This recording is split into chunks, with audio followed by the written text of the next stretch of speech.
Hey everyone, Damien from Sirens Consulting. Quick safety snippet on writing procedures or work instructions or quick reference guides or whatever you call them in your business. One of the tips that I just want to give people is make sure that you're treating adults like adults. Too often we see some of these procedures or the quick reference guides and they're written as if we're teaching children how to do the task. Don't get me wrong, a procedure or a work instruction needs to be step by step. So you do task A, or step A, step B, step C, step D, all that kind of stuff. But remember, treat adults like adults. The other thing is, if you're dealing with licensed or qualified people, so you're dealing with electricians or plumbers or qualified mechanics, they don't need to know the basics. You're hiring qualified people.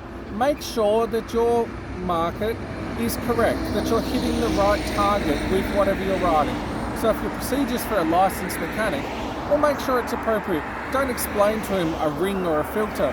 The bloke's a mechanic, he knows what a filter is. If you're dealing with unqualified people though, and you're explaining a complex task, sure, break it down a little bit further. But just remember, the right type of wording for the right type of person. Make sure you pick your market and you pick your language for that market.